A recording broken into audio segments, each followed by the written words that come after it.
Hello, this is Daniel Vea, professionally known as Johnny Mac. Um, I didn't shave this morning. I didn't think I had time to shave because I went to church this morning. Just to let y'all know how my day was like this morning. So, I'm gonna get in my time machine here. I can't use sound effects, so let's just pretend for a moment that I turned on the time circuits and I pressed the circuit for 31797 and it brings you back March 17th, March 10th, 1997. Part 2 of Raw versus Nitro. I remember watching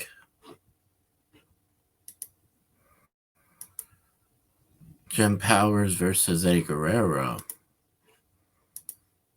but I don't necessarily know if I spoke about it.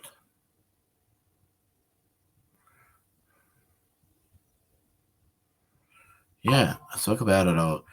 Yeah, I spoke about it.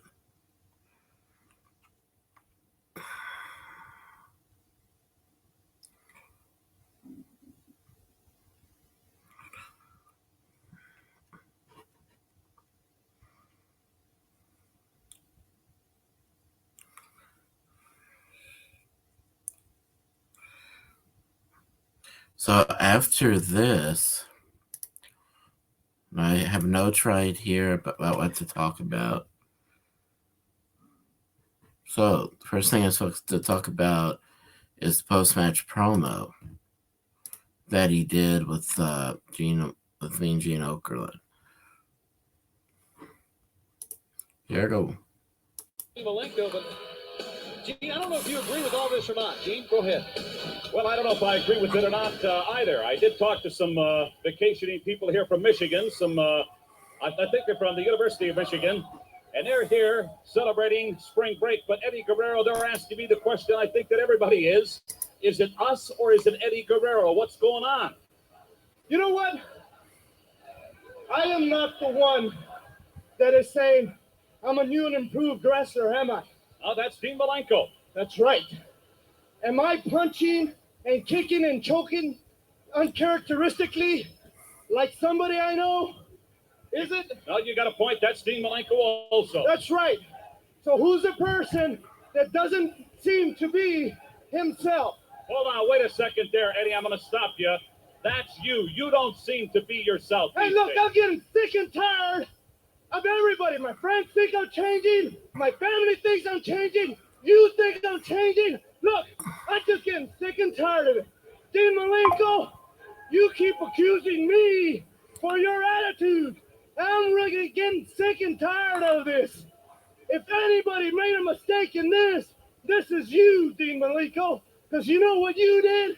You told me your game plan. And if you think that I'm going to give mine, well, let me put it to you this way.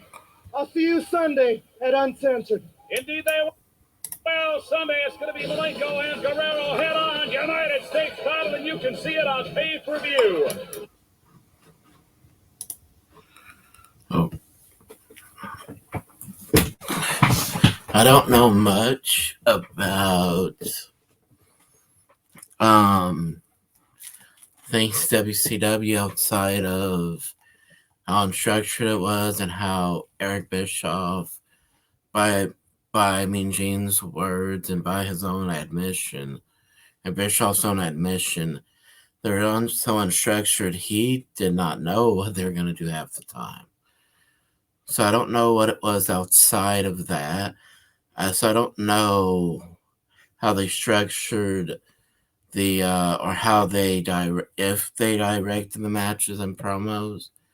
But I know one thing: the reason it was so good, besides the cruiserweights and the NWO, the reason it was so good was because everything just made sense.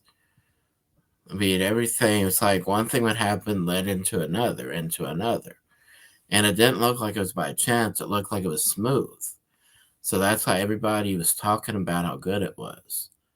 However, most people say that about WWE. I don't know if they necessarily knew that about WCW, but me being somebody who only watched WCW and enjoyed every minute of it, I would say that WCW also was very smooth in the way that in these days, the days I'm watching right here in 97, they were very smooth in how they did shows, or at least how it looked.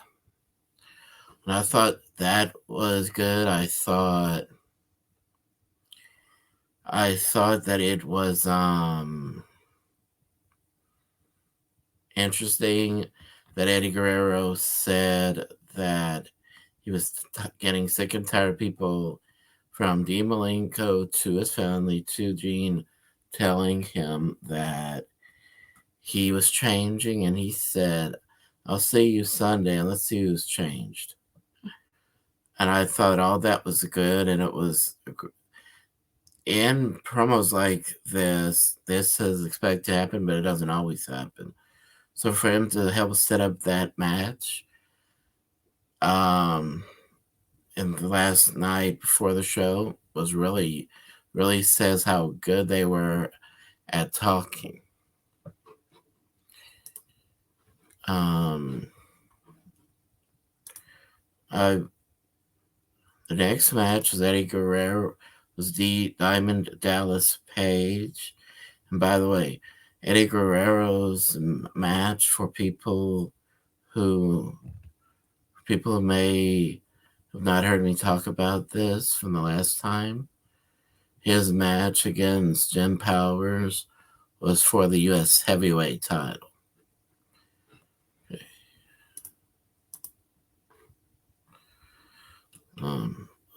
They needed to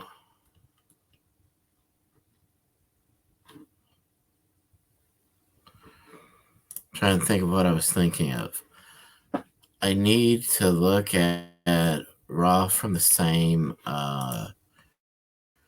night so I can write down what I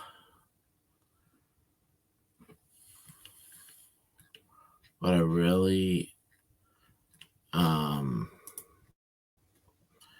need to write down need to write down the things that happened that night so I can talk about it. What I like to do here, because I'm using the desktop, is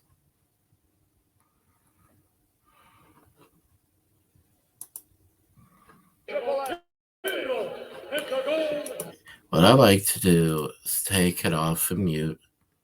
And now this doesn't work here. This does not work here, but I can see that the next match on Raw is Ahmed Johnson.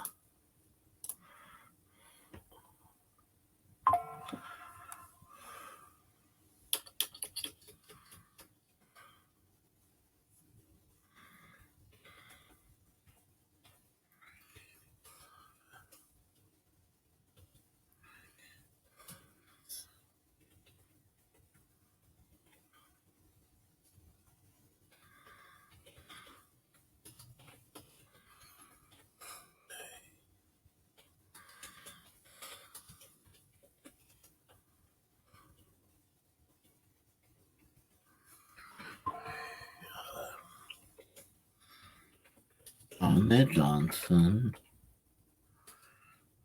versus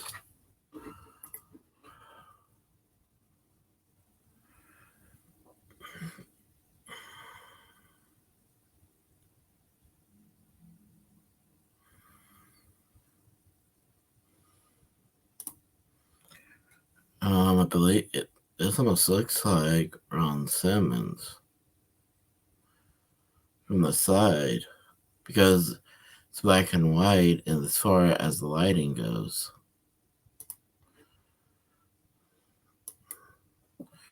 One of the main reasons I'm glad I looked at this is I'd always wondered how far they went with Ahmed Johnson when he started his on screen feud with somebody who actually he had a real life feud with. At this time, Ron Simmons.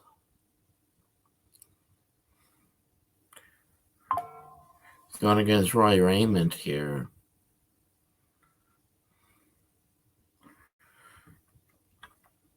Hmm. All I really know about this match. Let me write about this.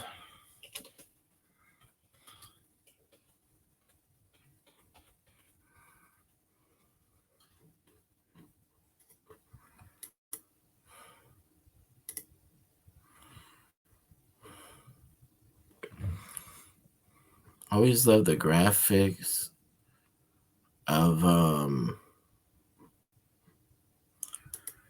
not just of Raw, but really in wrestling. One of my favorite things has always been the graphics.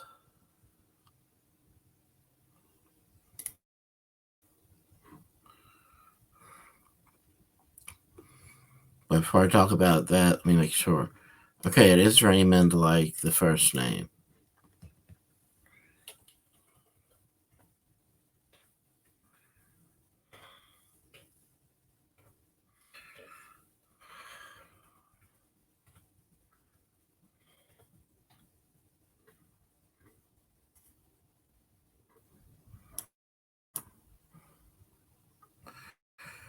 What I always liked about the graphics was the different ways they can show the names come up on the screen.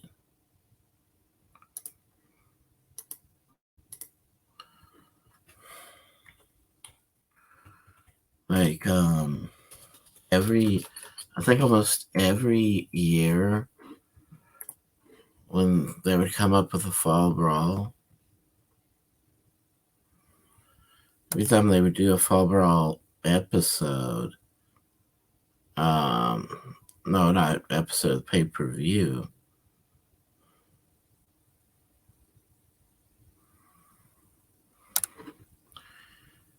They would always show the tank. They represented War Games, and they would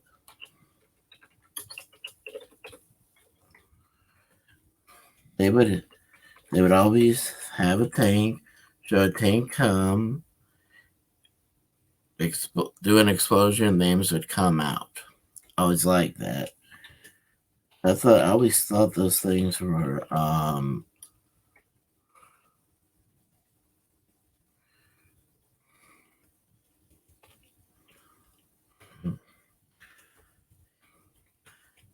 and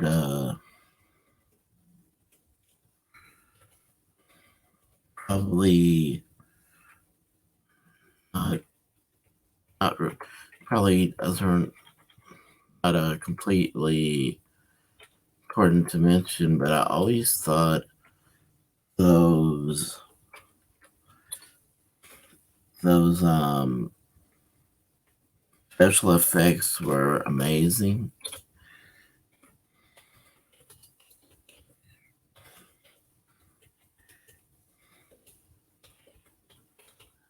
And when you watch here, speaking of the term war and war games,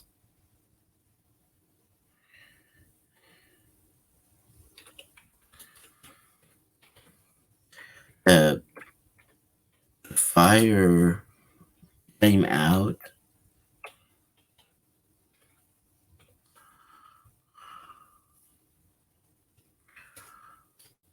on Monday Night Raw. This would not be popular, as a matter of fact, knowing how society sees everything now.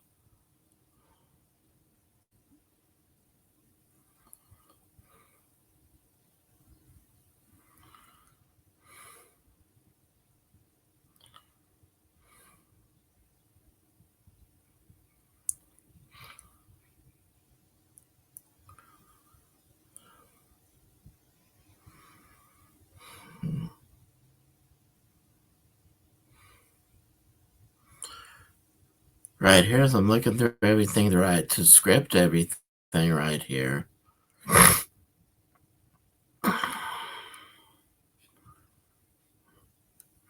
And I believe the term right here is Sabu,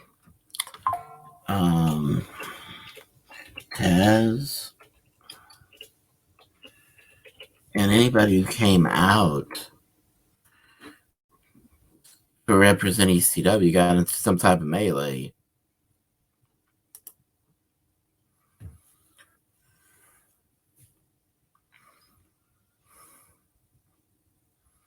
And it appeared to me they were not even supposed to be there in the first place. Or they're supposed to be there, they weren't scheduled to be at that particular moment in time. Let me put it that way. Sabu, Tazz, and I think the Sandman came out in the middle of it, and that's what turned into melee, I believe.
Right. After this happened,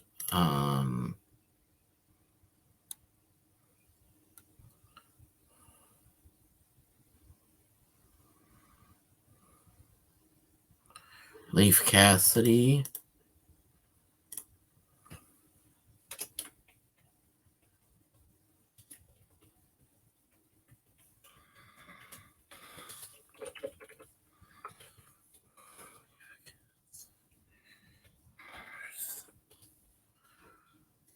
came out to have his match.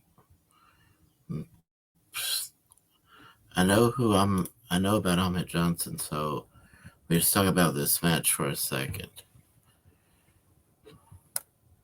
If it happens like most of his matches do, then this is as much a squash match as you can get. And to be honest, I'm glad his matches were squash matches because after a while, I think we could see that he didn't have as much polishing in his skills as he needed.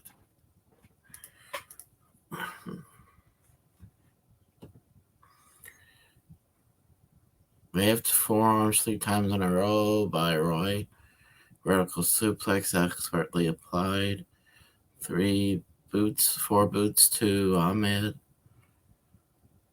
Mistake Ahmed does like the Undertaker, simple sit up like that. As he's getting up to his feet, all the Nation Domination coming out, standing on the. I'm trying to think how you call that. Things really haven't changed, but in those days, it seemed that because the guardrail was still their barricade at the time, it seemed that their entrance was a little bigger. So I'll just say the entrance way. Just to watch him, Ahmed Johnson's really taking really giving a pounding, to Roy Raymond. Right there. And to show his lack of skill that he has displayed a little bit here and there. Or if he hadn't displayed it yet, he started to display it right here. Instead of grabbing him and doing a belly-to-back suplex, he just pushed him off over the top rope. There's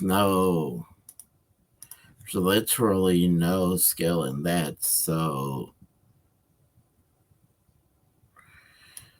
that's why I say it like that. But he did that because I think he cared more about the nation domination, specifically Farouk, to use his on-screen name.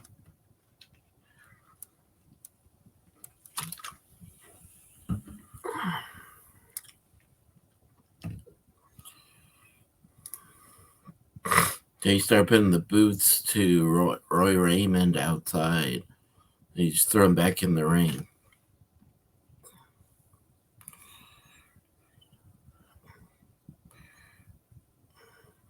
Right there, another example of not being smooth. When he went for what looked like was Booker T's maneuver, the scissor kick. Gotta see that again to believe it. It's like when he fell, he stepped over him.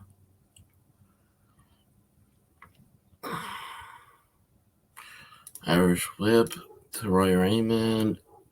Power. I almost called it a power slam because, to be honestly, I don't think it's the right way of what we call a spine buster. Usually leads to the finish. So going back to his version of a spine buster, I'd call it a front spine buster, because what I would call a real spine buster is the rolling spine buster. See, he calls this the plunge, something plunge, Pearl River plunge into a 3 count. I've been doing my best to rank these matches, and I'll be honest, this was more of a 2-star than anything, because they didn't show any skill. The only person to show skill was Roy Raymond. Ahmed Johnson really didn't show any technical wrestling ability, any ability to tell a story. Now today, you see that all the time, but back then, this was in a time when most people still had an idea of how to tell a story when they got in the ring. And they put the camera on Farouk, and he was saying he's going to show him at WrestleMania what the streets are like.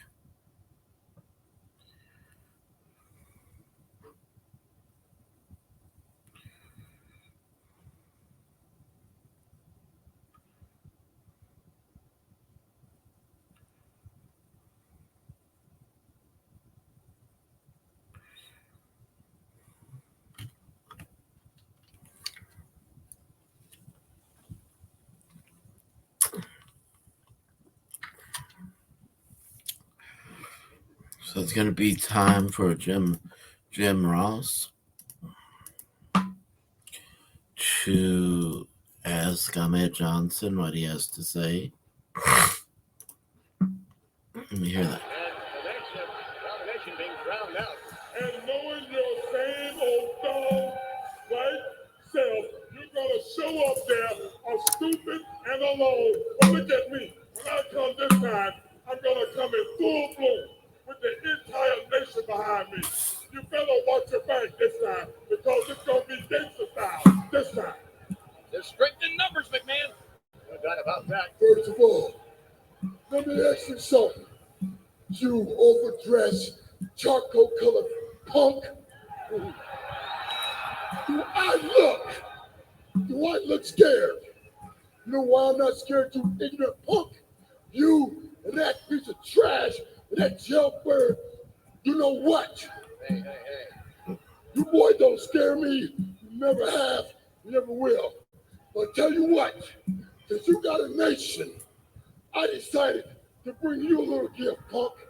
I went out and found the two baddest, meanest, nastiest men I could find. And you know what? You bring the nation, because I'm going to bring the whole city of Chicago with me.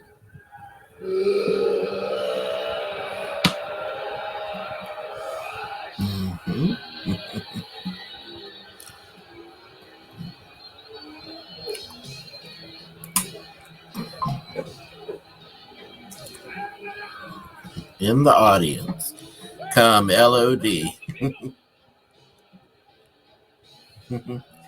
Up at the top of the arena somewhere.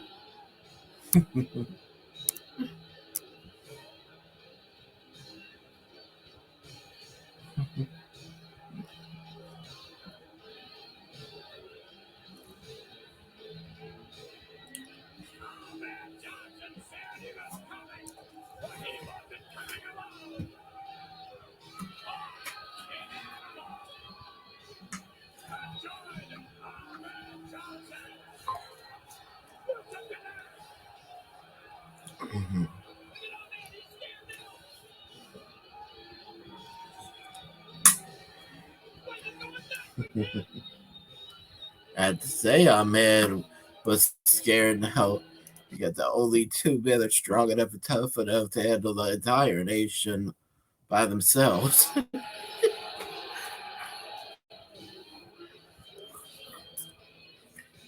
Johnson and the Road Warriors, a Legion of Doom, Hawk and Animal.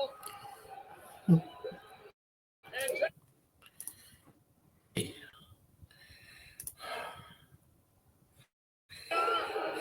it's right there with him. We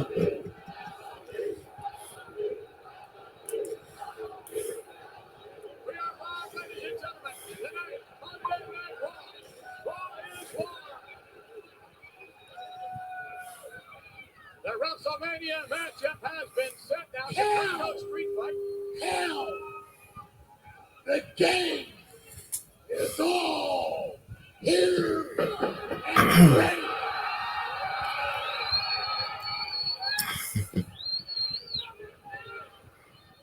Let me tell you something. Nation of domination. When we get done with you, you'll look like a sweaty, fly-covered pile of raw sweat socks. And I would imagine that's pretty bad. Nation of domination! King Keith, did you hear the power of the World Wrestling Federation fans? Did you hear that?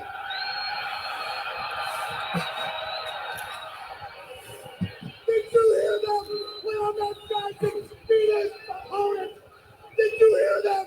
LOD!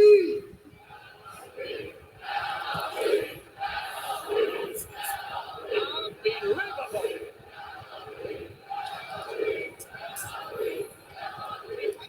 Get ready! WrestleMania 13, six-man Chicago Street Fight. Ahmed Johnson, the Legion of Doom, the Road Warriors are gonna kick your butt! You know what? You boys all of a sudden are turning white, even the black boys. I wonder why. You're scared. Because you know what? All these people are going to watch WrestleMania, aren't you? Everybody in the world is going to watch WrestleMania because they know you're going down. You're going down.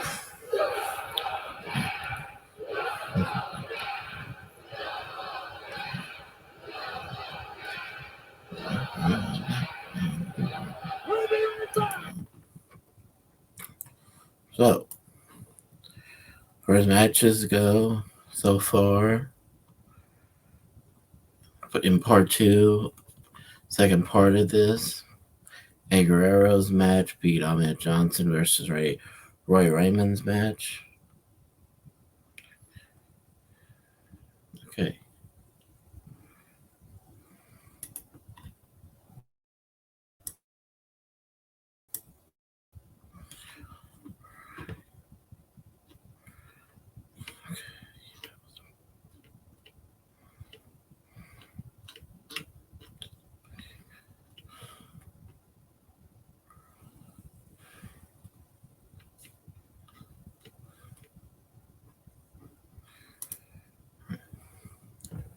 Next one is Diamond Dallas Page versus Sergeant Craig Pitbull Pittman. We are live from Florida, and it's spring break time.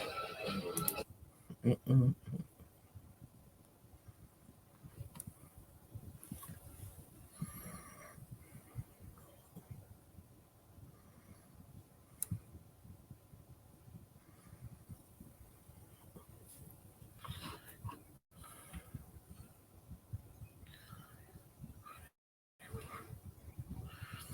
Okay, there's an advertisement.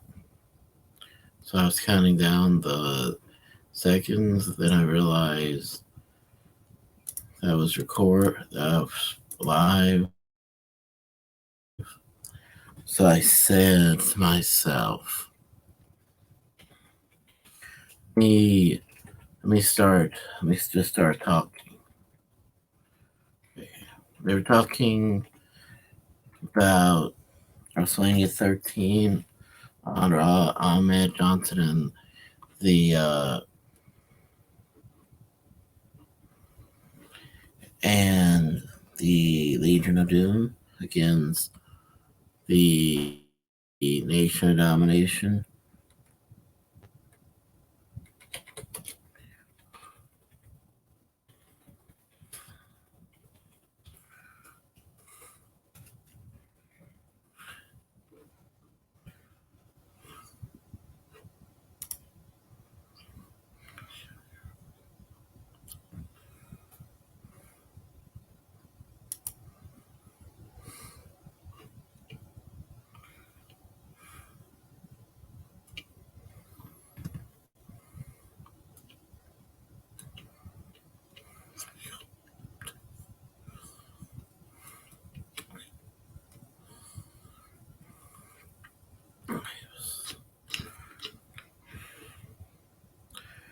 Yeah. Last night was the anniversary of Uncensored 97. So I'm sorry about that. Um, by that, I mean, I'm sorry I didn't.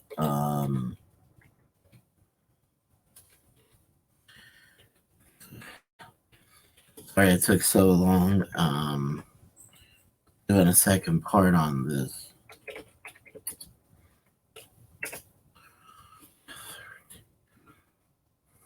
Okay. Means that next Sunday is going to be the anniversary of WrestleMania 13. So I'm going to talk about Uncensored on here, 97. After I'm finished with this, let me say that after I'm finished with this and after I'm finished with this, I'll talk about Uncensored. Then tomorrow, even though it's a day late, I'll be talking about Raw versus Nitro the night after that.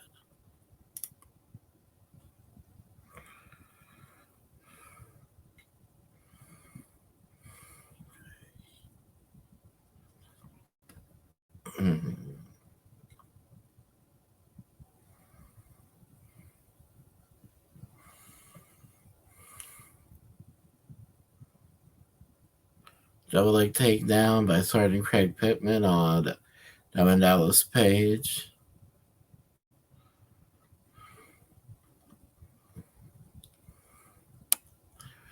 A couple of men, by the way, they just locked up, by the way, as I'm saying this. There were a couple of men in WCW that after a while they stopped showing on. Always wondered why they stopped showing them, and that was Sergeant Craig, Pitbull Pittman, and Ice Train. But I believe both of them retired about the same time, and that was when WCW went out of business. They were able to not only retire with a good paycheck, that probably kept them, probably kept them getting paid for about a year after that.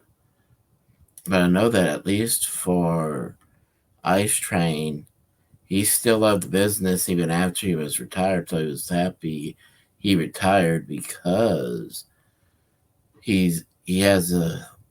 If I had to assume, I'd say that in all assumption, usually when you go through that kind of deal where the company you're wrestling for gets sold, you end up staying in it and end up after a while not even loving it anymore. So I got a feeling that was why he ended up staying where he in the contentment state where he loved the business even after he retired. Okay. Talk about technical wrestling ability. Lock up and going from a wrist lock to a hammer lock, which is what Sergeant Craig Pittman did with Diamond Dallas right here, or Diamond Dallas Page right here. Look up, turns it right away into hammerlock. Diamond Dallas Page gets out of it with an elbow to the face.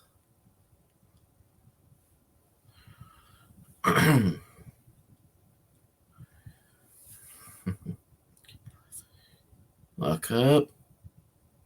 Snapmare, take down to Diamond Dallas Page.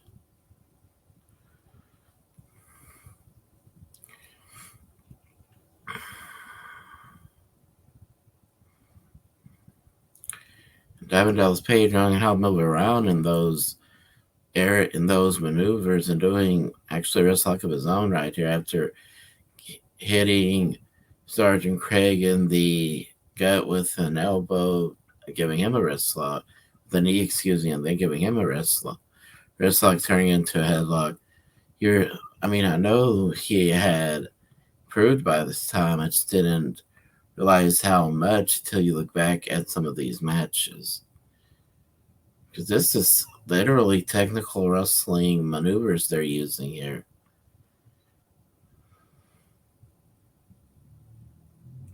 One thing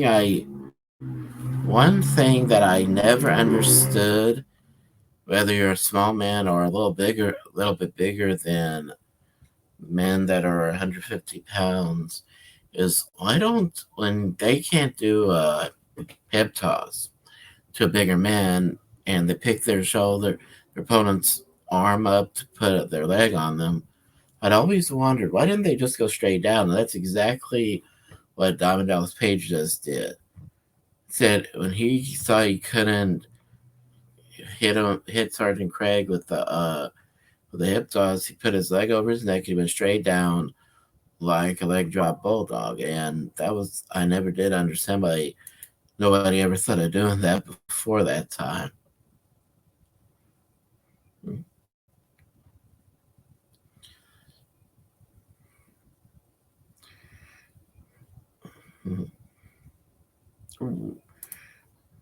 Sergeant Craig, right here, lured Page into a trap. Page pulled him after he rolled out of the ring. Page went over to try to pull his arm, pull him in, and he hits Page in between the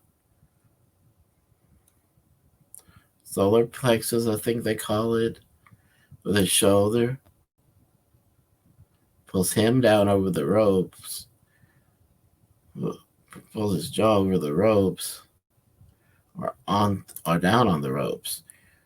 Get back in control.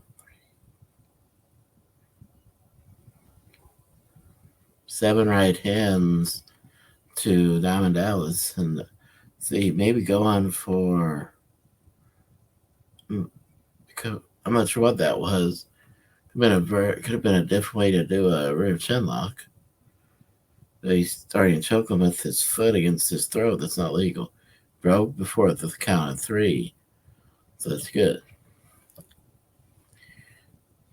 Back.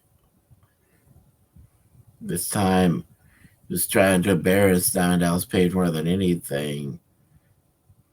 His arm against his face. The Irish whip, and then hits Diamond Dallas Page with the clothesline, gets him down, looks the leg to kick out.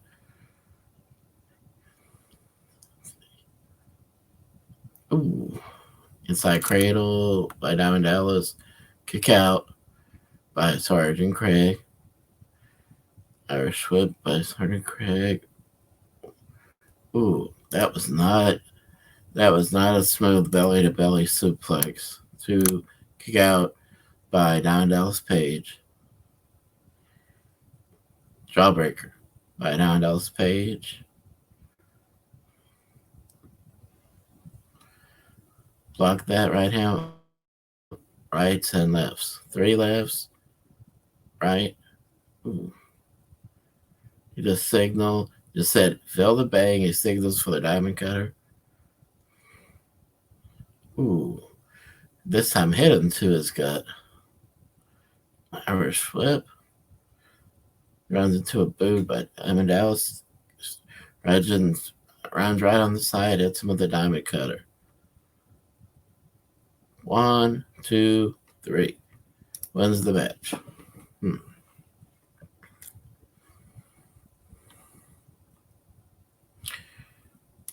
I'd say, I want to say 5 stars, but to be on the safe side, I'll say 4 stars because I don't know what a standard. I know the start of a standard 5-star match, but I don't know the full rules of a 5-star match.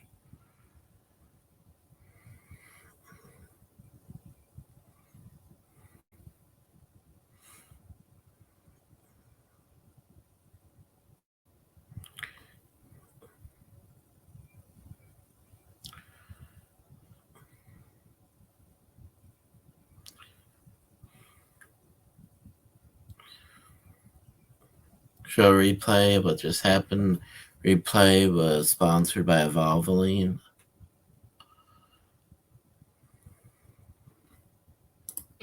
So now Gene's in there with Diamond Dallas Page.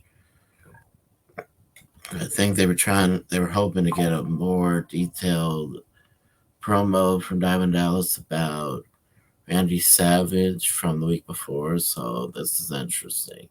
Only thing I know is that the lights go off on them, but I don't know if they still decided to talk or not. So that's what makes this interesting.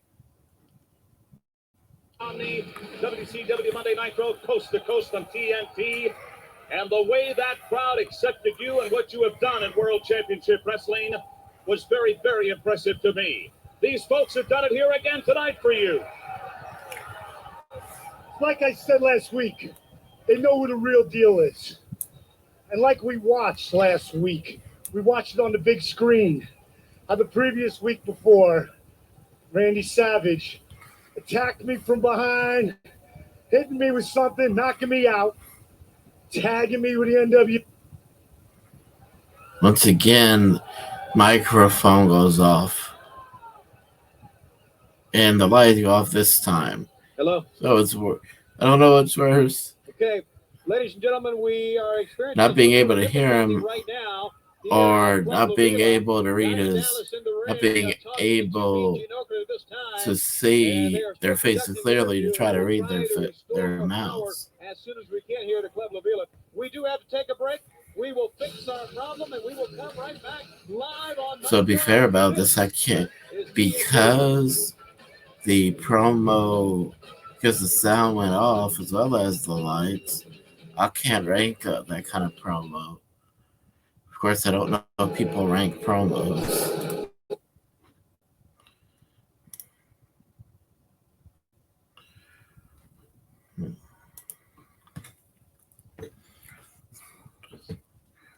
But I can believe there's the website to get this from is Sportster. I can see, even though the Sportster doesn't have any openings for writing, but I can see those how they rank as what they rank and how they rank them. 14 seconds left before the advertisement's over.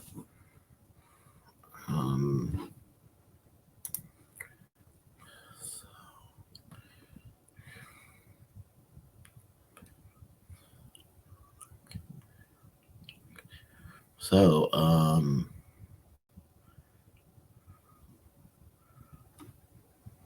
although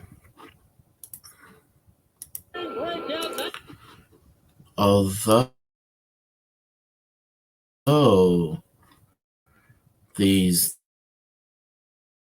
matches don't compare because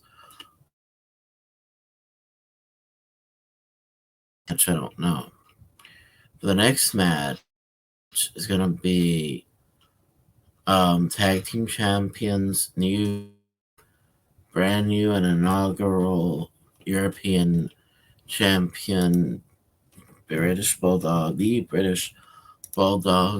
and Owen Hart against the BlackJacks, BlackJack Wyndham and BlackJack Bradshaw.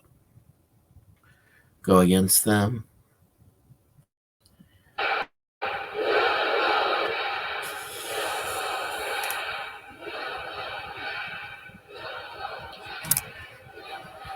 Okay. All right.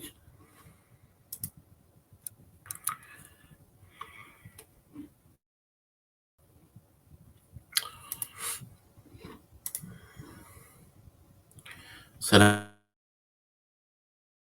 now they have a minute commercial or advertise. Pretty sure. I don't think there's anything open, but as an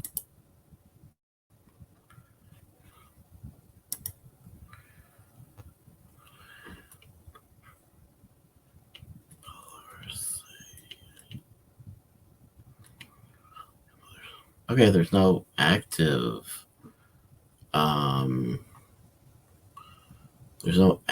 roles. Okay.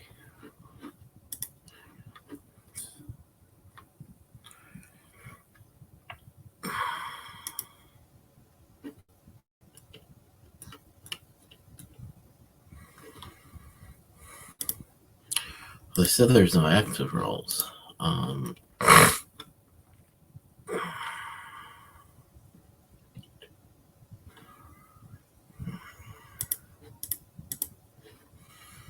How come? Let's hope that Jim Ross can actually ask something.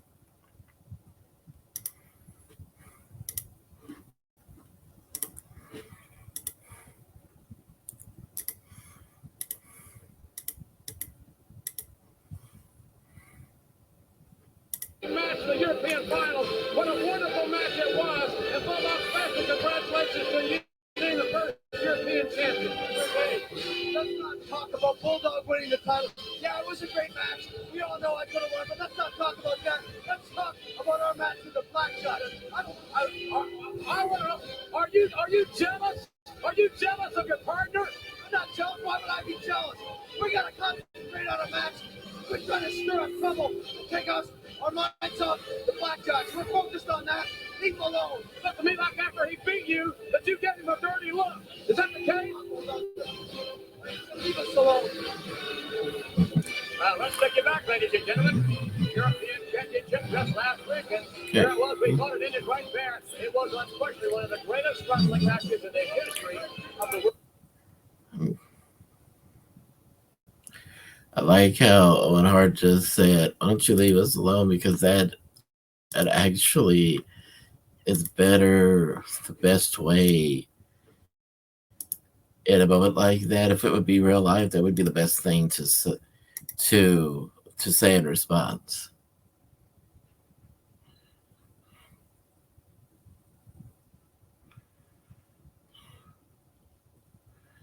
So right here, it is a non-title match.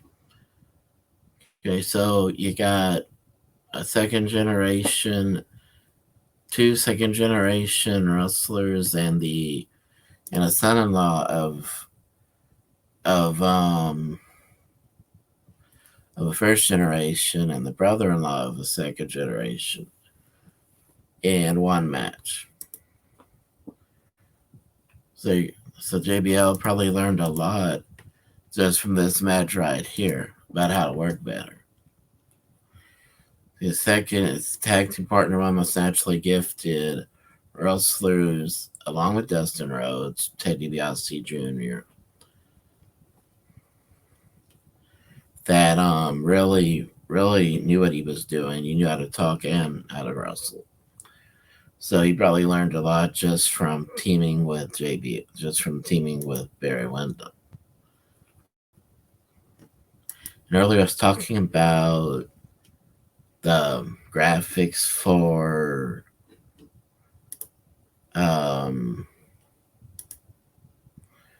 graphics that they use.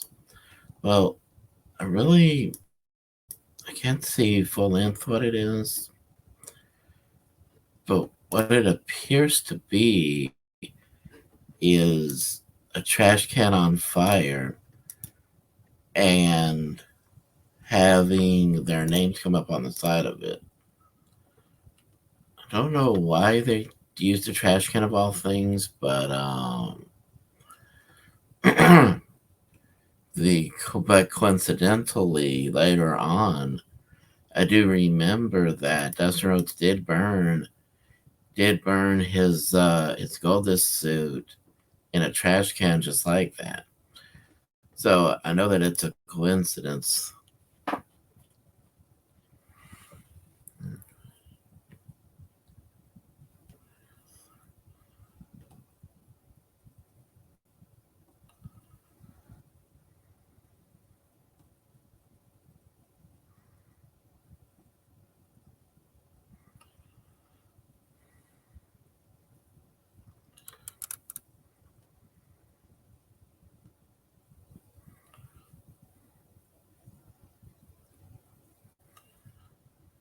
It looks like Owen Hart's trying not to laugh.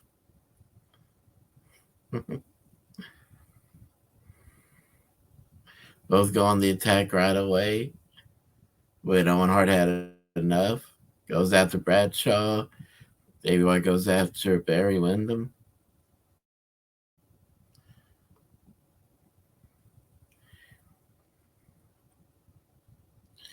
Like Jim Ross said, JBL, no matter what gimmick you give him, he's not known as a catch-can wrestler. That's why all the about possibly 8 years after this was when he helped legitimize John Cena as a main event star by losing the title to him at WrestleMania 21.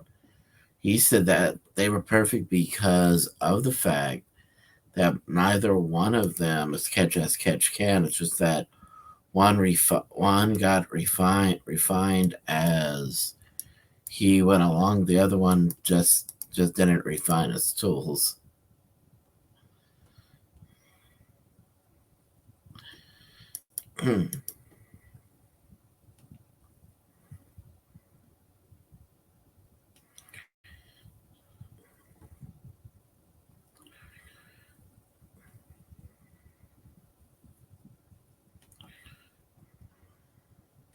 Finally, BlackJacks are out of the ring. Both of them take their coats off.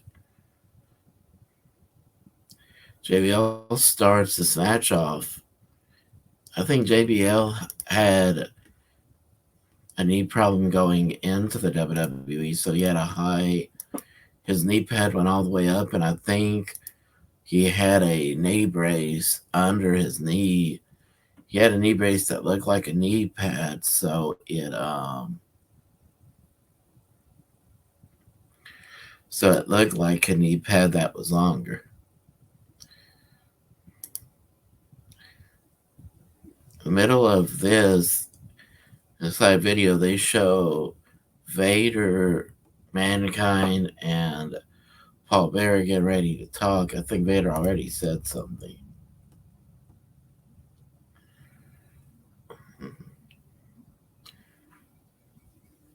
Okay, Bradshaw just got in the ring after a tag was made.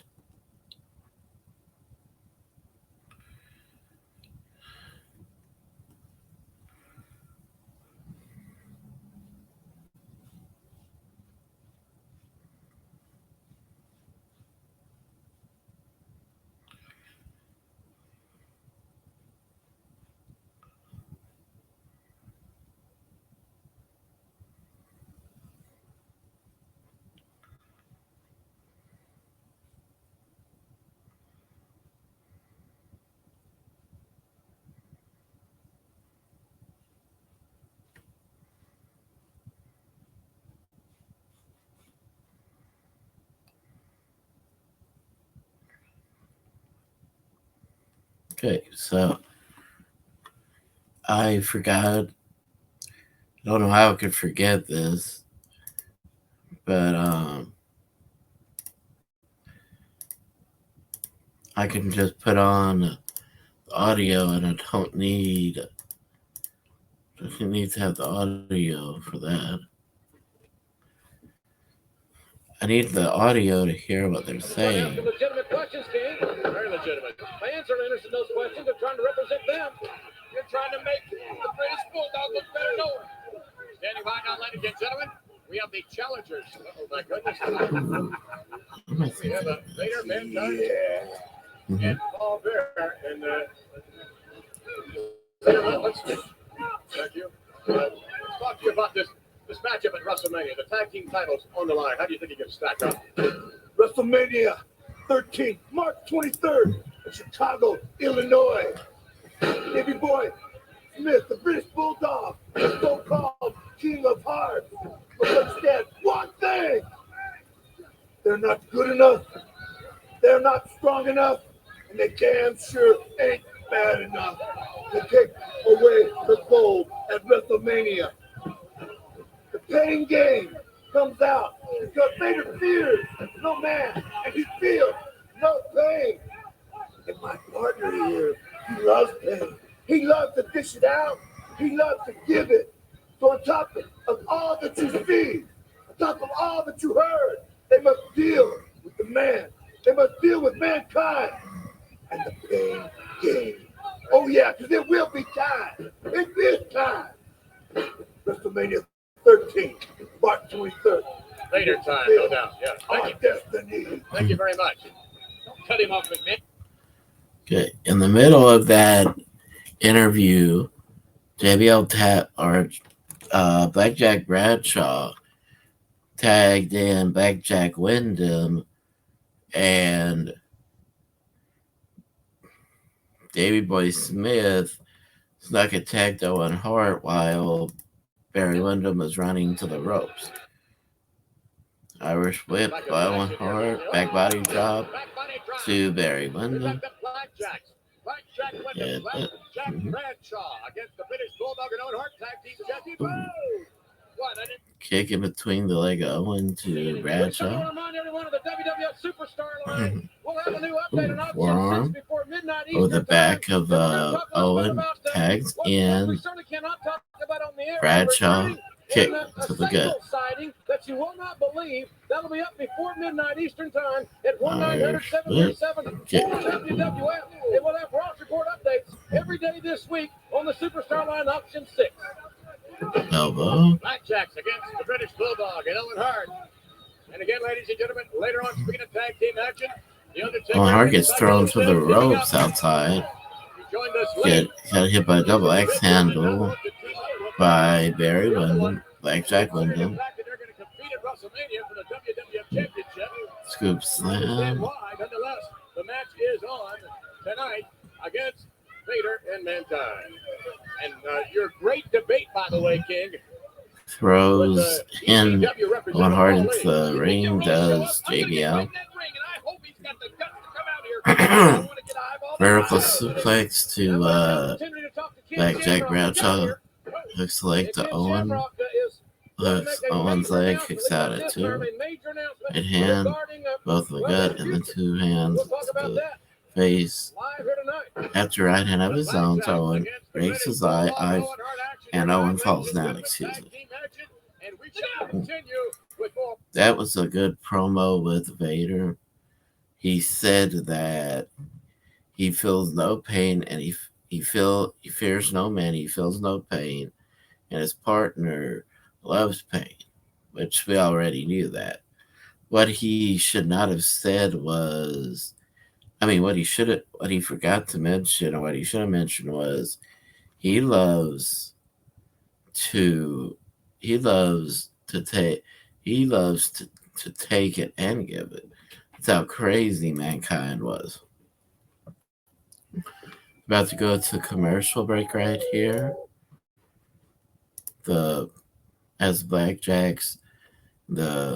new BlackJacks are about to do possibly a double team maneuver on Owen Hart, as one BlackJack was just tagged in, and I think it was BlackJack Bradshaw that was tagged in. Okay, I got on this website of the Sportster so I can know what a match ranking criteria is: technical ability, storytelling, psychology and character work, crowd reaction.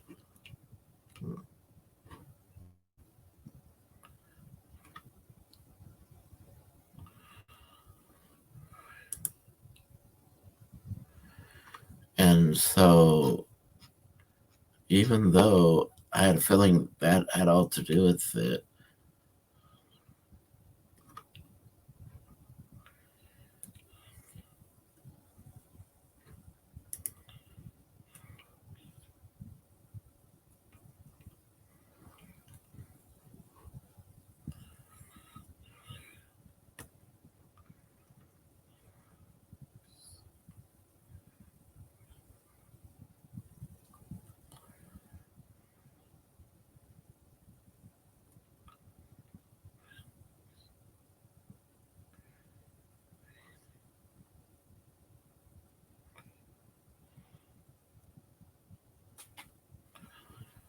okay.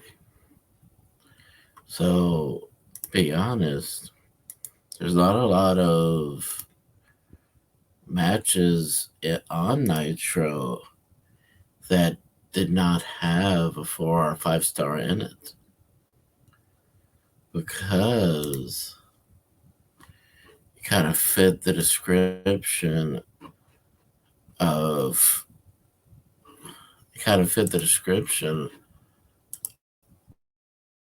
the 4 parts of there's 4 parts of having a great rating out of 10, and it would be technical ability, storytelling, psychology, character work, and crowd reaction. And for a lot of years in WCW, I think it's exactly what we got from a lot of people that were newer and younger. So I think most of their matches would be close to 5 stars.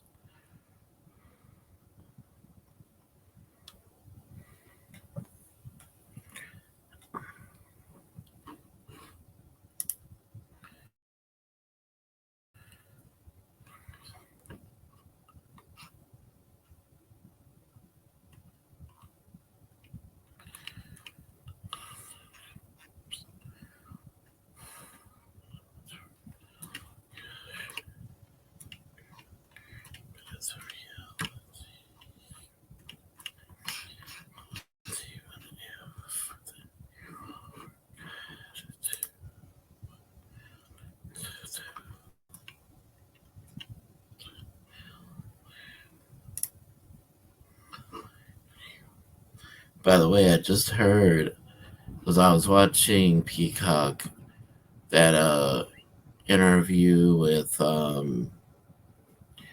Vader and Mankind about the world title match against Davey Boy Smith and Owen Hart. I just heard how the Paul Heyman was challenged by Jerry Lawler more than anything to have a debate with him. That part in itself kind of be like, I don't know why you would want that. Paulie dangerously when the man's been around longer than you have. He actually knows the art of cutting a promo, so he knows the art of he knows the art of getting heat, he knows the art of getting cheered. So that's would be my question. The fact that I don't think he had any like at all for Paul Heyman in real life.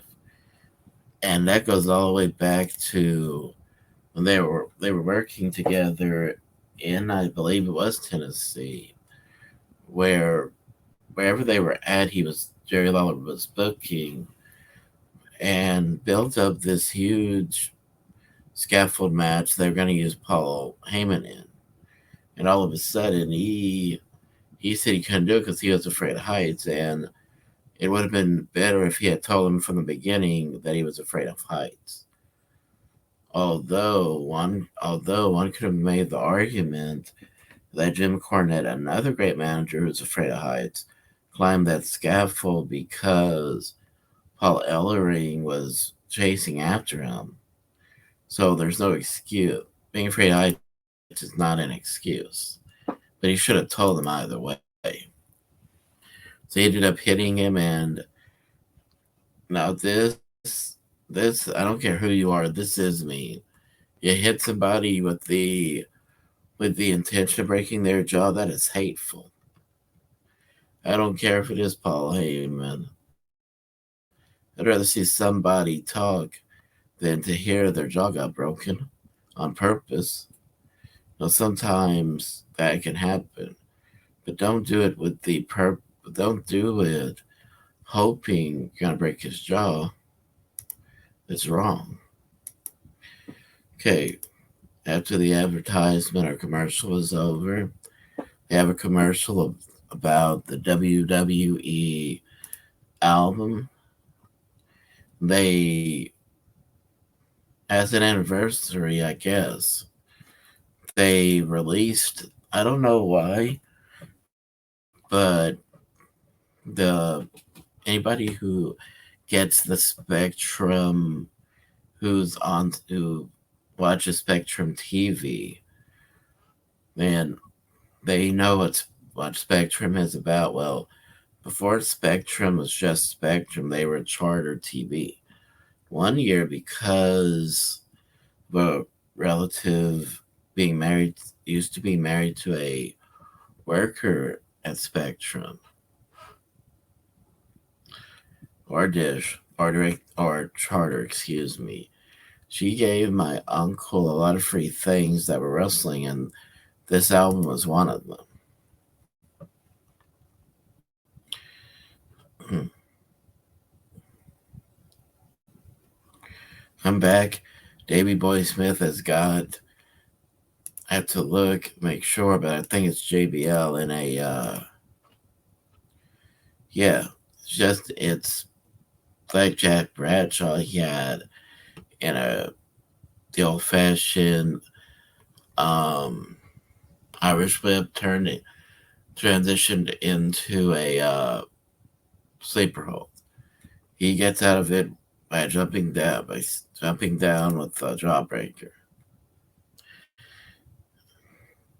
And Barry Windham came and obviously just made a tag. And he hits him with the clothesline to kick out. But that tag was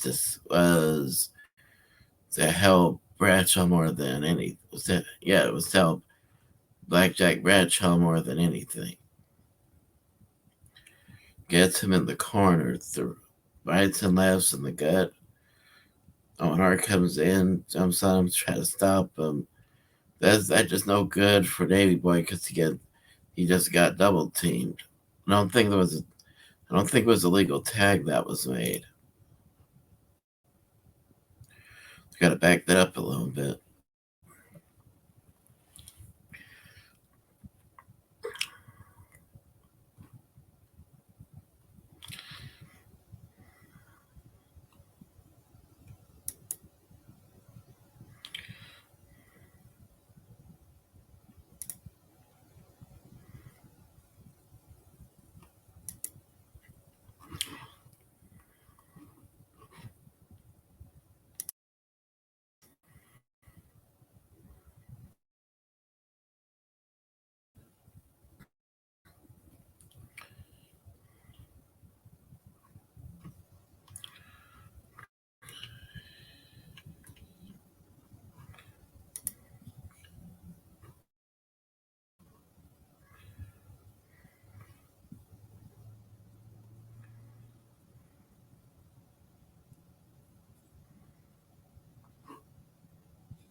Okay. Okay, didn't look like a tag. Look like he came in without making a tag. Just to be expected. JBL looks like he's going for trying to remember pump handle slam. Yeah, he gets it all right. Elbow. Cover to kick out by Davey Boy Smith. Tags back in. Barry Windham. Showing a split screen. Tazz cutting a promo. Gotta hear this. Hey, Vince, you want to hire a joke teller to sit next to me and make wisecracks? That's your business. But I'll tell you what, my boss hires athletes, extreme athletes like me. And Laura, I'm telling you right now, you make one more wisecrack about me, I'm going to give you the opportunity to say it to my face. Thank you very much. I'll tell you. Good promo. There's one problem. As good of a talent as Tazz is, I've seen him in past shows. He doesn't have any. Literally, he does not have. Cannot touch Jerry Lawler in the ring. No disrespect intended, but that's my feeling. Jerry Lawler was not really a great athlete. He would probably tell you that. He was never a great athlete, but a great performer. And that's pretty much, this is all performance.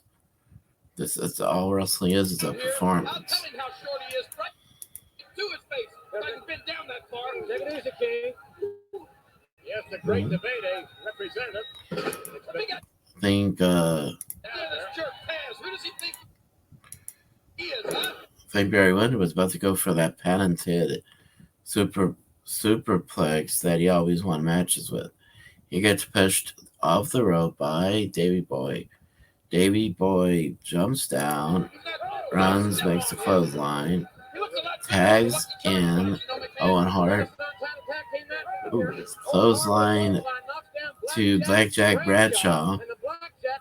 Irish whip. I'm not sure what kind of kick that is called. Then he does the same kick to Blackjack Wyndham. Goes to the top rope. Missile drop kick. No. After the one count was made, saved by Bradshaw. Clothesline Bradshaw by the British Bulldog.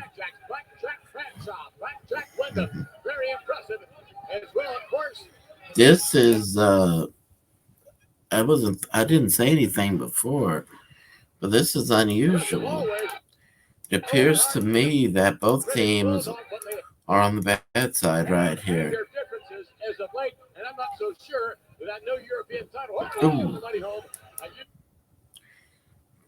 Bradshaw missed that running right high knee to Owen, hit the turnbuckle pad itself. So his bad knee gets kicked out from under him. the sharpshooter. Bulldog intervenes. Wyndham was about. Well, this was smart on Bulldog's part. Instead of getting in his corner, he made sure the referee could see him go after Wyndham to stop him. Referee's lost control of this matchup. In the meantime, look at the sharpshooter. Referee's gonna have to disqualify him. Yeah. From behind. And that, I believe, is enough for a disqualification right there. The BlackJacks. Ladies and gentlemen, the referee awards the decision as a result of a disqualification to the new BlackJacks. What? I'm not so sure I understood. I don't understand that call at all. Oh, because Davey Boy Smith was. That's right, he wouldn't leave the ring. But stayed in there. You know, you're in basketball, you got 3 seconds in the paint there. This guy. Right.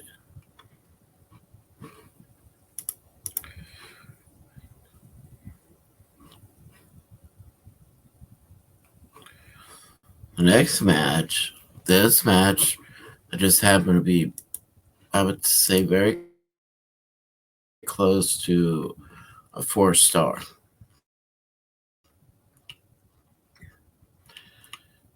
So the next match on Nitro is Rey Mysterio Jr. against Galaxy.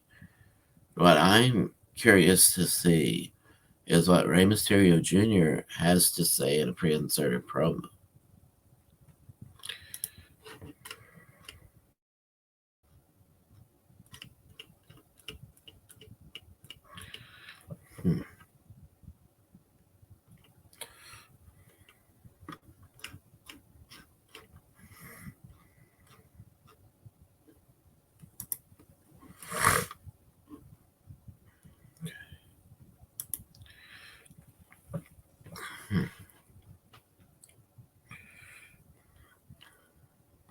Seven is underway on Nitro, and we want to remind you the weekend's #1 wrestling program. They promote. They come back from commercial.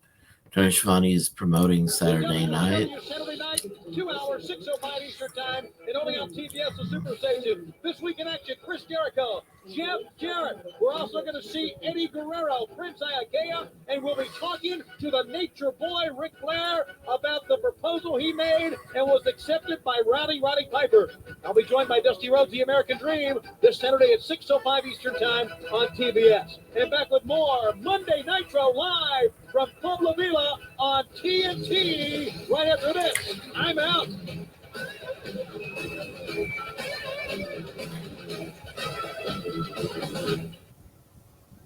Parents have to make a lot of decisions. What am I thinking about? Oh, yeah.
Okay, so it looks like there's nothing in here aside from. Looks like there's nothing here besides how they rank a match.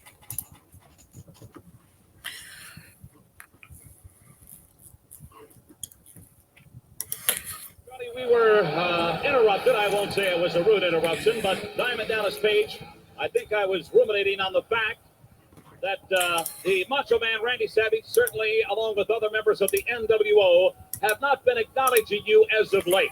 What do you make of this ploy? What's it like? Savage, you snaps that much that you forgot my name? You think after you left me laying here and gave me my free ride to the hospital, which I checked out with in good condition, you think I was just going to forget about you?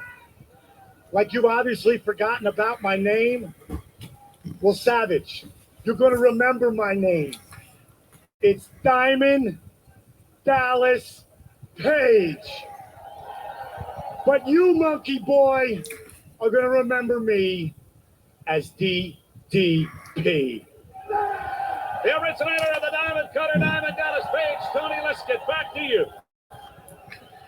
All right, Gene Okerlund, thanks a lot. You look at our aerial shots here. We are so thrilled to be bringing.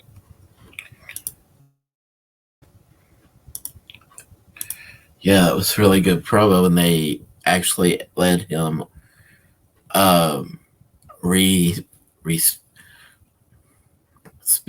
retry the promo this time without any interruption. And him saying, have you snapped? Have you forgotten my name? Well, and he said his name, then he said, but you're just going to remember me as DDP. And they left just enough to build anticipation for the pay-per-view. And this shows how over he had gotten by this point. That I had watched this pay-per-view several times because it's one of my favorites. But I had, ever since the launch of the network and ever since I was first able to subscribe to it, I would watch these pay-per-views. The thing is, I forgot. I'm sure I spoke about it. In fact, I do remember speaking about it, but what I don't quite remember are the things I spoke or even talking about these shows here. So that's what I don't quite remember. So I'm glad I'm redoing this just for this sake.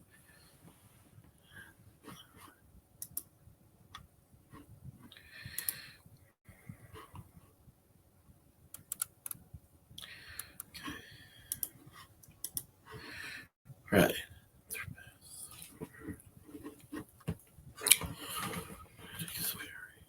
Ooh.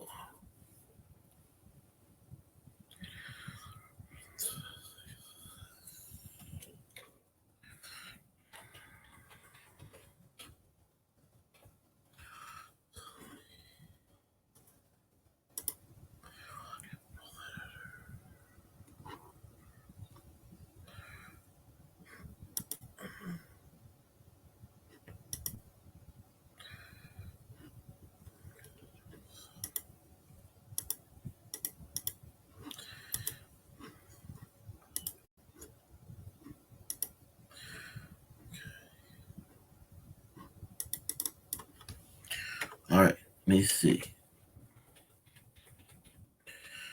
You can log in and everything, but I don't know. You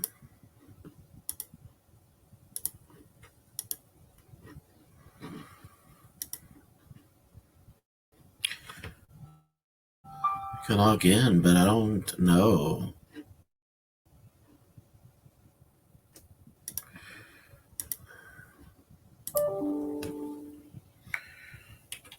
I don't know if it's going to do the good for somebody who's looking right for them.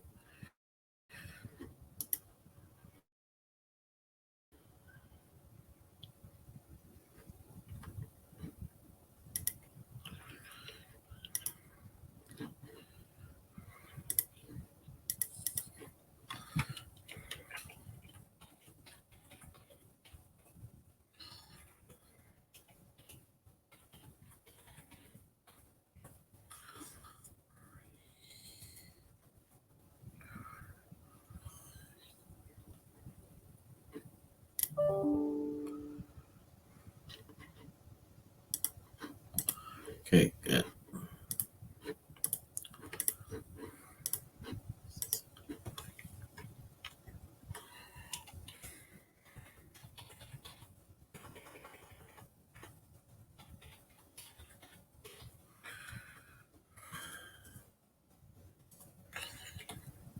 There it goes. Okay. I'm about to find out if there's any difference with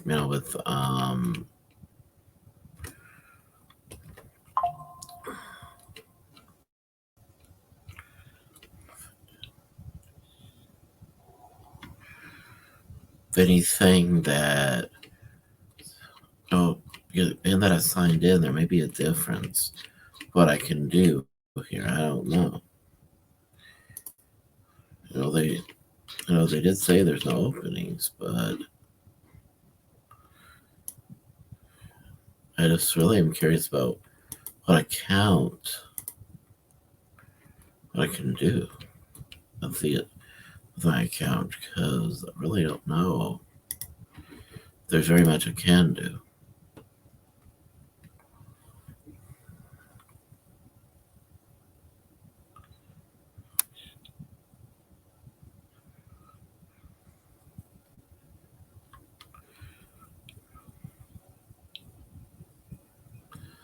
Out comes Galaxy first to go against Rey Mysterio Jr.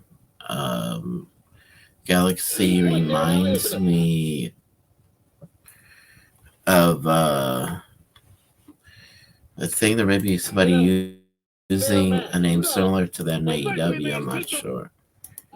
So that would be interesting to find out if he has a child or anything in the business today, or if he's never stopped wrestling. That would be even more interesting to find out. I understand. I want you to clear that up in the wrestling vernacular. Rey Mysterio Jr.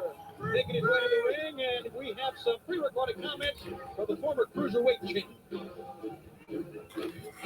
Well, Prince, I guess it's going to be me and you Sunday at the pay-per-view, uncensored. You know what? Everyone doubted me at the beginning. They thought I couldn't be a big star. They thought I couldn't wrestle the big ones. Well, this is where I am. I'm where the big boys play, and I want to get that television title away from you. Because you know what? Steve Regal, then you're going to come after me. You're going to come looking for me. See if you could take it away. Rey Mysterio Jr., a very young man with a... Rey Mysterio Jr. just said in a nutshell that the reason he was hoping to win the title was so that he could have a chance at paying him his receipt from his first shot at the TV title from the past pay-per-view, because he was literally this close. If he had hit that Frankensteiner on Prince Iaukea, he may have been able to get a 3 count.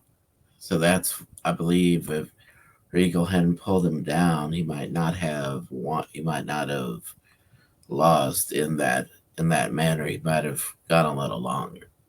So I think that was what his point was in a nutshell. I mean, from the first time we saw Rey Mysterio Jr.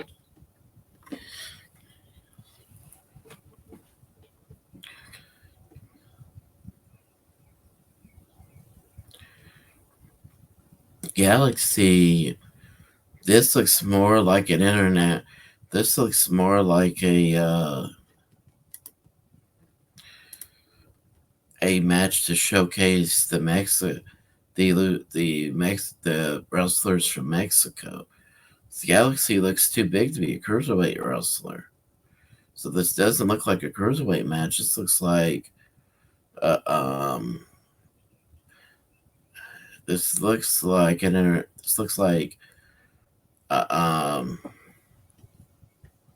chance for people from Mexico to show what they can do.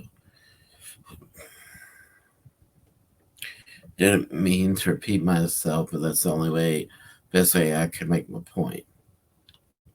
So let me restate that. It's like almost like an international, a way to show international talent.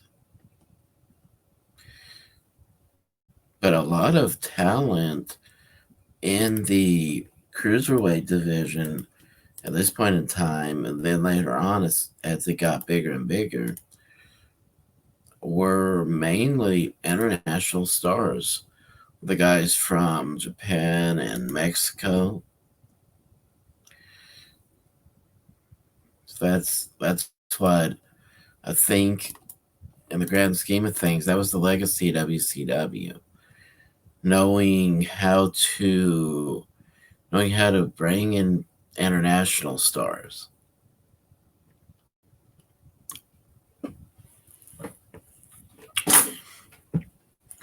I mean, they even made one of the biggest stars in Japan an NWO member.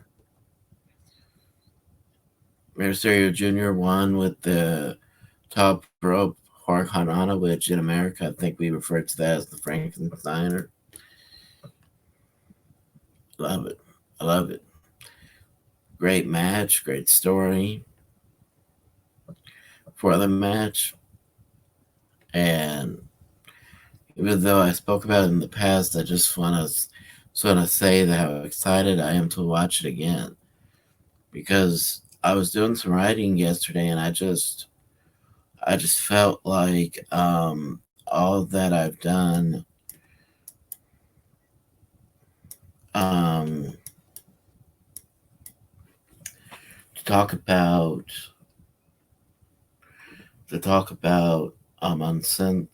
that, I just thought all that I've done with these two videos, plus what I'm doing now, I think I'm excited to talk about it again. So, despite it not being exactly on the date that it happened all those years ago, I still like to do this and hope y'all enjoy this.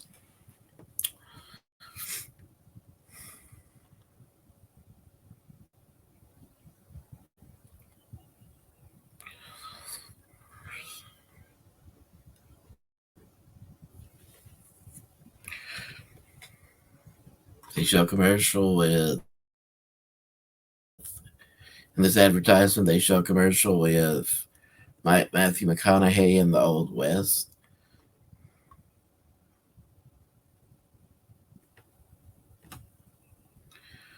Commercial called Salesforce.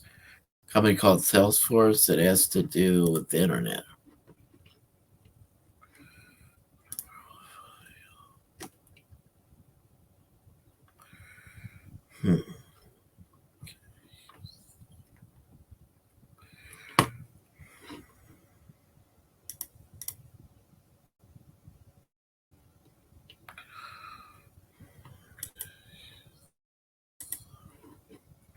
Right. Finished. The last commercial right there is Hyatt, I believe. Like Missy Hyatt.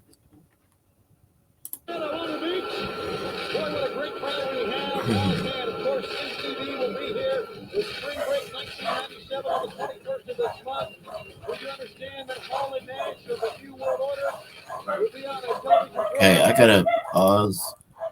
I hope I don't take too long pausing. But my parents are home. Hello. I'm glad this can pause for so long. I was afraid I was gonna have to restart it. Okay. Spoke about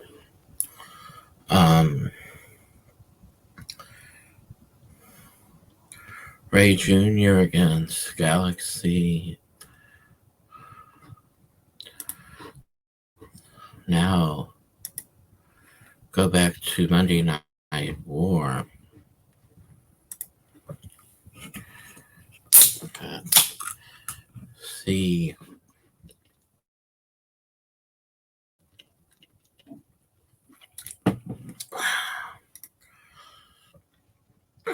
excuse me, see what happened to Sabu and Tazz and the man and all that chaos. Stay ready for 40 seconds. All right. Ladies and gentlemen, on their way. Not only WrestleMania, it's all about WrestleMania weekend. It's all about the Slammy. And Owen Hart's likely to be there. The World Wrestling Federation proudly presents the 1997 Slammy Awards, kicking off WrestleMania weekend next Friday night, March 21st, live on USA Network. All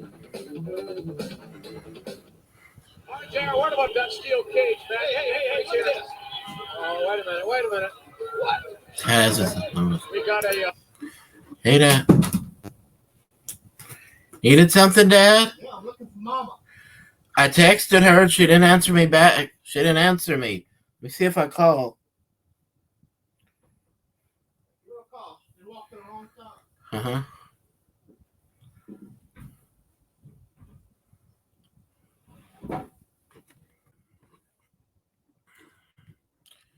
I paused again because I needed to do something in private. Right. It almost looked like he forcibly took a referee from ECW, Bill Alfonso, to the ring. This Taz, let me say that he said that. This Taz right here is challenging Jerry Lawler. Lawler's taking out the what's gonna happen now? He's challenging Taz to come. Now they're both not a good idea to grab Jerry Lawler by his coat. His experience, he can wobble you. Just kidding. With that word. So Sabu came, plancha, somersault plancha, and somehow the table with the bell inside of it was right there waiting for him, so he went straight through it. So some wrestlers, Perry Saturn, Tommy Dreamer came out, check on him.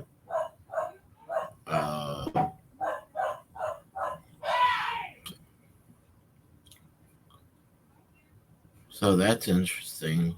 Paulie Dangerously is out there. He puts it back on the headset, and they're letting us know we've got a tag team match that they're expected to see.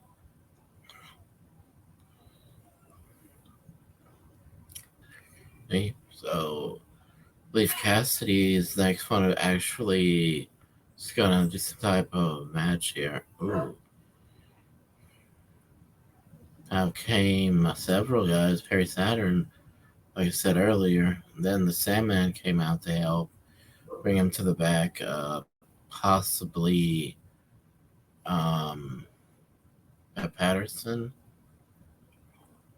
And they're bringing, helping bring Sabu to the back. Out comes Leif Cassidy. Okay.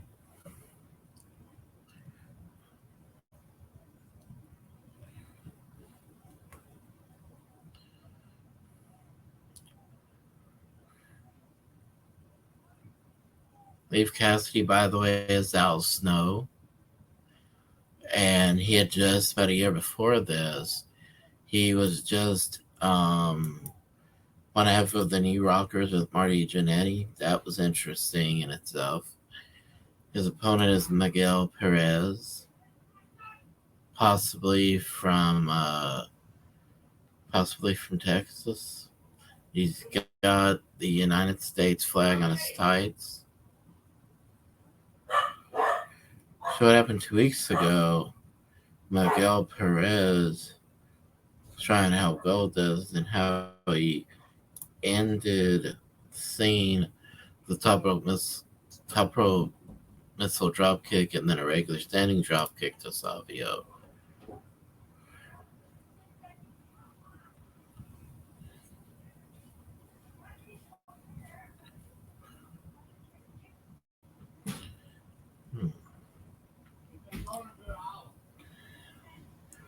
the lockup right here between the two of them. Wrist lock and a amateur style throw. It takes down Perez. Perez jumps up or kips up to call, as they like to call it. Neither one of them can do a hip toss on the others. Knee by Perez. That flip I was talking about earlier. He does that flip I was talking about instead of going straight down, like drop Bulldog. But he was able to do a hip toss this time. To Leif Cassidy expertly applied and an arm drag into an armbar.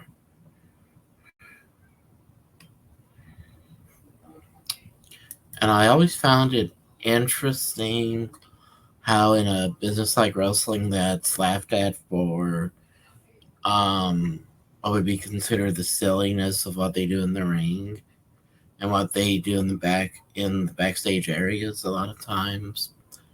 But I find it interesting when they would do a debate of some kind because that goes that's not what critics expect, and it's not what fans expect.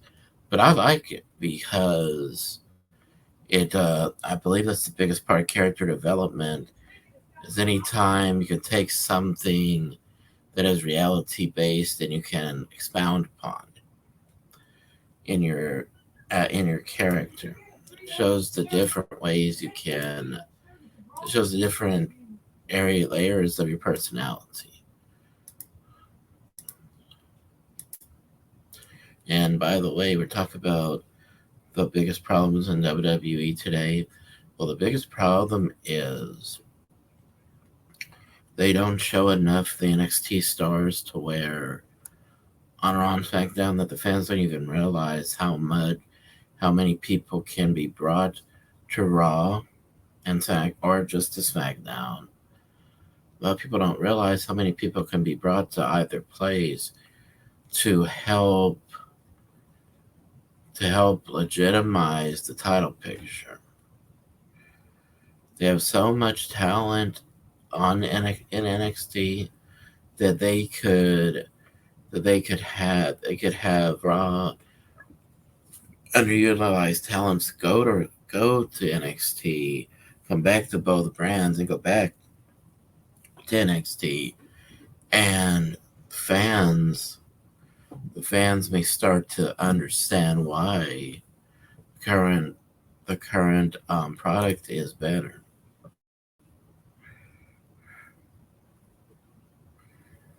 Side headlock here on Perez by Leif Cassidy. He's thrown to the ropes. Leif comes back after he was thrown to the ropes, knocks him down with a shoulder block.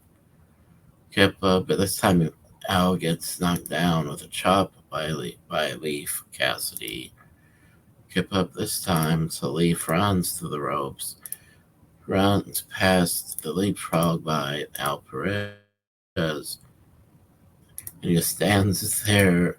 I think he was hoping to knock down Al Perez, but Al Perez lands on his feet and drop kicks him straight to the mat. Gets up, Irish whip again. Ooh, right hand into the gut of Cassidy. Wrist lock. Ooh, tight. He pulls down on the shoulder to tighten the filling that he's putting him in. Gets into an armbar, gets him into the corner when he stands up. Ooh, chop. And instead of it being the back end, it's from the front. Reverse whip, reversal by Leif. All Perez jumps over Leif. Stands there waiting for him with a space lock. However, Leif turns it on him. Waist lock of his own and a release German suplex. Paul Heyman refers to Jerry Lawler as a comedian, and he tells Vince to constrain him.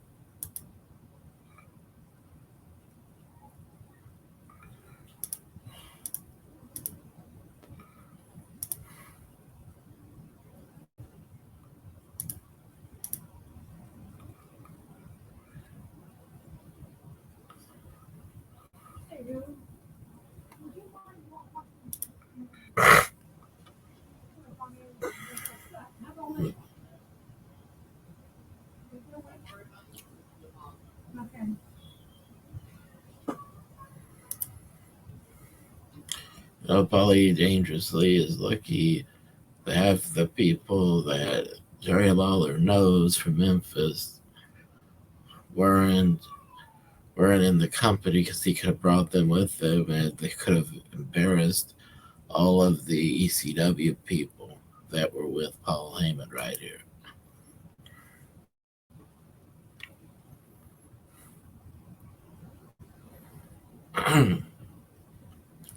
Clothesline by Leif Cassidy.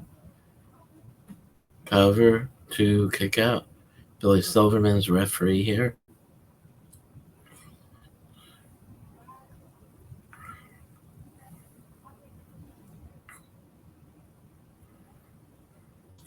Right hand.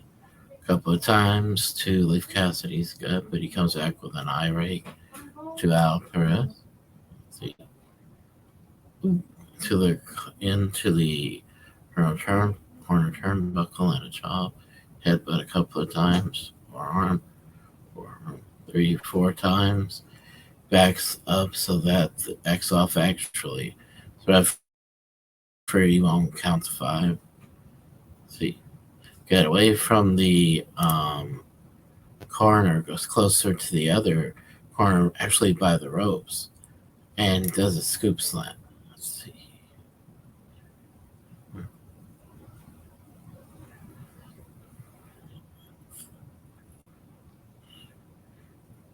Oh, he misses the moonsault. First time I see Al Snow go for something like that. Did pretty good, too. Ooh. Right hand a couple of times, lefts, right. Chop, actually. Irish whip by Al, clothesline.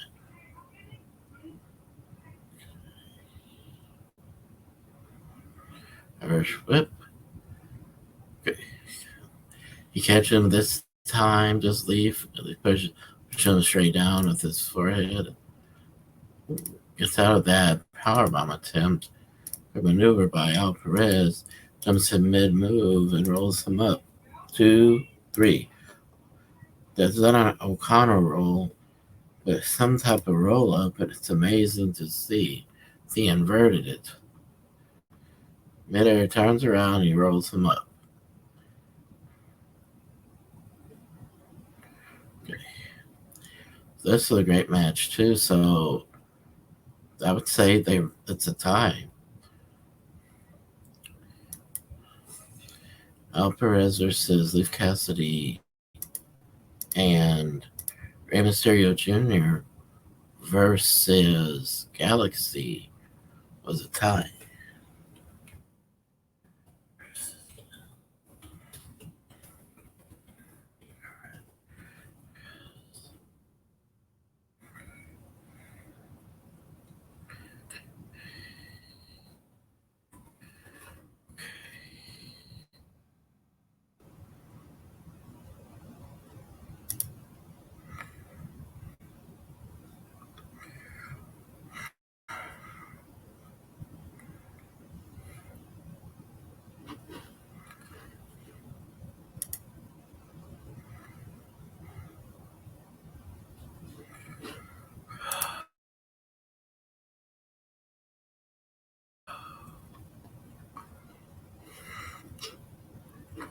Right, I'll stop right here definitely. I'll do part 3. Thank you.